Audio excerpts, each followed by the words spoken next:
Well there, howdy doody, dudes and ladies, gals and guys.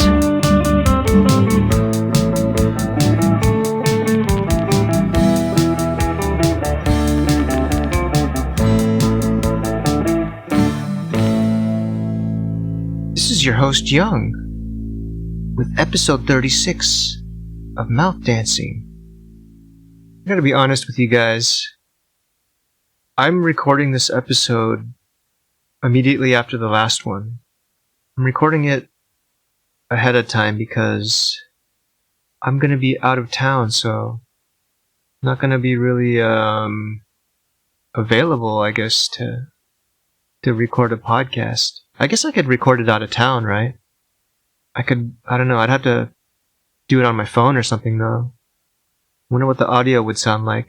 I'd just have to throw it up, and it might sound kind of hissy and tinny and stuff like that.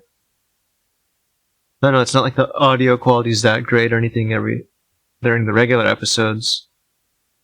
But it's not that bad. The only thing that's kind of crappy is my cheap mic. But I do put a lot of effort into the actual editing, So I don't want anyone who's like really into audio to hear it and then get enraged and start breaking things. That could lead to like possible assault situations, You could have people assaulting like their friends or their spouses or something because they get so angry that the audio on my podcast is not that good. I don't want to contribute to anything like that. Because I'm a pacifist pretty much. I only condone violence if someone's being a real fuckface to you and you should punch them in the face for it. That's the only time that I really condone it. Otherwise, I'm completely opposed to violence, It's like it's pretty much only called for, like you're walking down the street and someone looks at you weird. And you're like, did you just give me a weird look, dude? Like, why'd you look at me like that? You disrespected me, man? And then that's when it's called for. That's when you could just unleash, pretty much all your rage on this person. But other than that, I'm completely opposed to violence. I abhor it in all its forms. Of course I'm kidding, Please don't assault anybody. I don't want to be liable for that. So I'm putting a disclaimer on this. I don't want someone to say, "Oh, I listened to this guy's podcast and he said it's okay to punch someone if they look at you weird." But that's not what I'm saying. I was making a joke. But you know how it is these days. People take things literally. Like they end up killing a bunch of people or something because they saw it in a movie. Like that guy in Japan who seemed like he was dressed like the Joker, maybe? He stabbed a bunch of people on the train. And then there was that guy, I don't know, there was another guy who did that. I think he was dressed up as the Joker and he shot people, right? So you never know, that could be a total Nimrod listening to this who takes it literally. That's not what I'm not saying that at all. I think Eminem had a line about that, about people blaming it on Marilyn Manson. You can't blame your shitty behavior on Marilyn Manson, okay? Because you listened to a song and the lyrics said something and then you took the lyrics literally and went out and did something stupid. You can't blame it on that person, right? But then again, like, really young people are really impressionable, right? If they see like a bunch of violent stuff all the time, they're probably gonna emulate that behavior. That's why it's better to model good behavior for kids, Like, if you're in front of kids, you should always be doing positive things like giving each other gifts so that children learn from that. They learn to give gifts instead of, playing first-person shooter games all the time and then wanting to, like, shoot people. If they see, like, the adults around them, like, you say you're going to go visit your friend who has kids, take some beef jerky with you so that when you meet your friend and you're in front of their kid, you could say, "Look, Tom, I brought you some beef jerky because you're a great friend." And this is what people do. They give each other beef jerky as gifts. They don't They don't hit each other or curse at each other or get in fights, whether that's like a verbal fight or a physical fight. That's not what you do. You do things like positive things. Or maybe you give your friend a massage in front of the kid, Like, say, your shoulders look real tense. Let me rub your shoulders for you, Tom.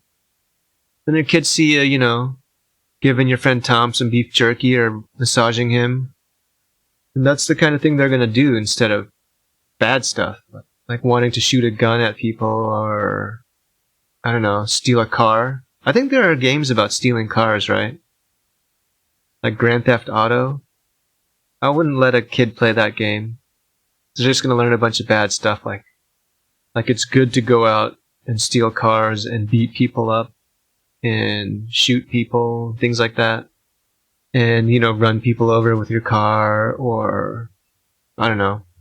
I don't know what happens in that game exactly, but I know it's about stealing cars because it's in the title itself. It's called Grand Theft Auto. You don't want kids playing games like that. Have you ever wondered what it's like to die? After you're dead, do you ever wonder what that's going to be like? I know there's a lot of theories about it, like you're going to go to heaven, or you're going to go to hell, right? Or you're going to be reincarnated as something else. Some people believe your soul lives forever, even though your body doesn't. I think that what happens is, it's kind of like, when you take a power nap, and then you wake up and you feel really energized. I think that dying is exactly like that, except that you don't wake up from it. It's not like you die and then you wake up 10 minutes later feeling energized. You just die and then you don't wake up from that afterwards. Or it's kind of like getting knocked out. Like if you're boxing someone and they punch you in the mouth and you lose consciousness. And then say maybe 30 seconds later you wake up. And you're like, oh, what happened to me? You're like, oh, you got knocked out. Do you know where you are? You're in a boxing ring. And you're like, oh, I lost? And they're like, yeah. I think dying is similar to that also. Except that you don't wake back up and say, oh, what happened to me? And then people say, oh, you were boxing and you got knocked out. That part doesn't happen. Just the part where you get knocked out happens. That's what I think it's like. That's just a theory, though. I could be totally wrong. Maybe after you die, you travel to another, realm of existence, like heaven. And God is up there. God is always depicted as wearing a robe or something, and he looks kind of like an old white guy with a beard. That's how they depict him in the West all the time, right? I don't know why he's white. Maybe because white people invented him. They didn't invent God, but their depictions of him resemble themselves because they happen to be white too. So, of course, that's what their God looks like. Everyone's God probably looks like their own race, right? But anyway, I grew up in America, so I guess I had, in my mind, I see that a lot because of those images I saw when I was a kid of God. I'm trying to change that though. I want to picture an Asian God since I'm Asian. But anyway, God is like this old guy, right? And I know he's got long hair probably and a beard. And he looks really fatherly and friendly. Got sort of a glow about him. And a lot of times he seems to be wearing robes, right? Do you think God is naked under his robes? He doesn't wear any underwear? So if a gust of wind comes and blows his robe up, you're gonna see all of his junk in his butt? That would be really weird. It wouldn't really seem very godly to me if you saw God's stuff, He's got this really deep, friendly voice, very wise and welcoming and warm. and he's talking, and then and you're like in awe of him, right? And you just feel his warmth and his godliness. Then a gust of wind comes and blows his robe up, and you see his like pot belly and his really saggy balls. And I don't know, he'd probably have like an old man butt, right? But like a really flat butt without much shape to it. And it's kind of saggy too. Then I would be like, oh man, that's what God looks like? That's kind of weird. I mean, when I didn't see him naked, I kind of was mesmerized by his charisma and, his godliness. But now that I've seen that, it kind of like woke me up, from my stupor, and just not that impressed. Do you think that could happen? Or do you think that maybe God probably foreseen that possibility, and he's probably got some underwear on, I guess? Like some kind of nice boxer shorts.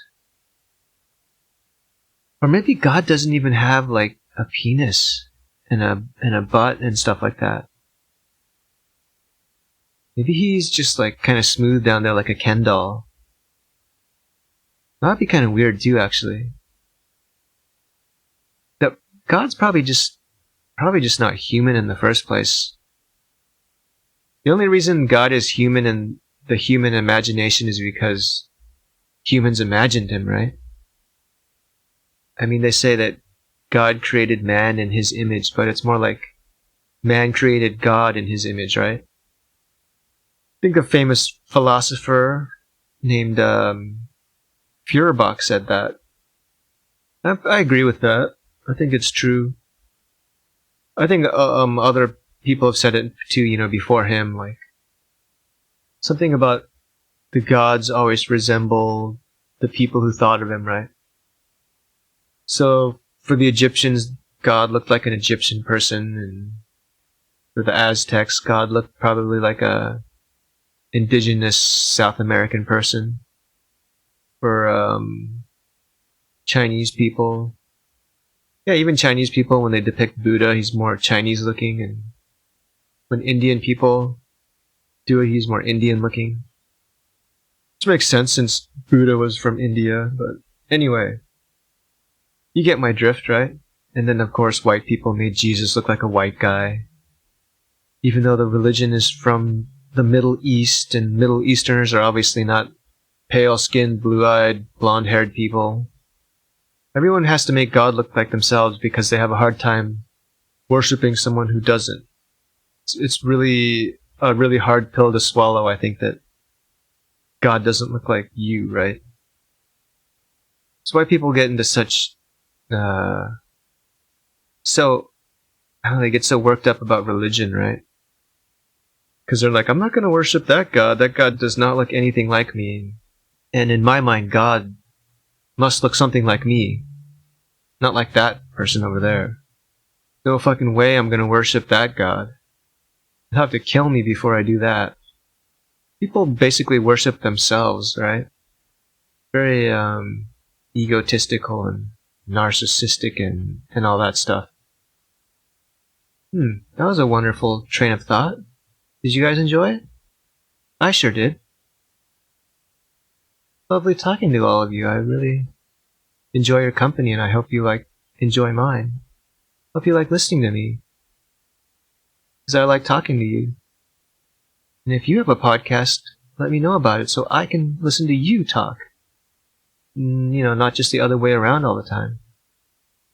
Thank you so much for listening. I really, really appreciate it. Very thankful. And I want to give you a hug. A really long, creepy hug. That's gonna make you feel grody. Just kidding, not like that. Like a normal hug. I hope you want to give me a normal hug back too. A little bit tricky in Corona times. The Delta variant or whatever variant is going around. But I think we can hug each other if we're vaccinated and symptom-free. and wearing masks, right? Let's give each other a nice hug. Not a weird hug. Not an awkward hug. Just a normal hug, you know. You don't want to squeeze too tight, or you don't want to squeeze not tight enough. Because that's kind of weird too. If like you do like a really weak hug, that's not good. You want it to be just the right amount of hugging, like squeezing, and then you want it to be the right length too. Like too fast of a hug is kind of standoffish and rude. And too long of one is like kind of creepy and gross. You're like, okay, I think we've been doing this enough. I don't want it to reach that point. So it'd be just a really good hug. Hugs take practice though. It's hard to practice a hug though unless you have like something set up where you can practice your hugs. Like you can practice smiling, right? Like you look in the mirror and you practice your smile. But how do you practice a hug? I guess you could practice with like your family or your friends or something. It's kind of a weird thing to bring up though. Like, hey, can you help me practice hugging? It's kind of a miracle that people get good at it. I guess it just comes from experience, right? Like you have a lot of really huggy friends who are really touchy and like to hug each other. I don't know if I have good hugs or not. I think they're okay. I try to be mindful of, you know, the different aspects of hugs, like the amount of squeezing, the length of the hug, and like, I don't know, maybe you pat their back a little bit. Some people make noises like, oh. I don't know if I do that though. I don't do that part really. I just kind of go, hi, hey, hug, and like hug the person. Anyway, that's enough about hugging. Let's end this one with another ditty for you. You ready? Let's go.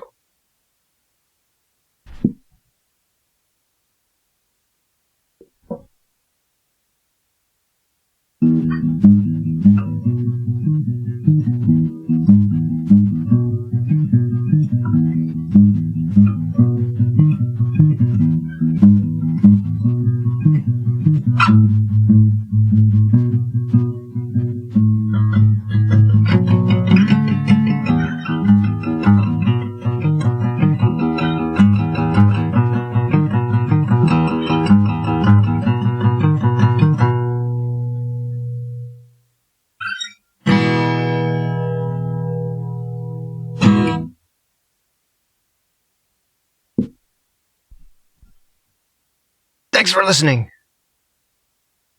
See you next time. Goodbye.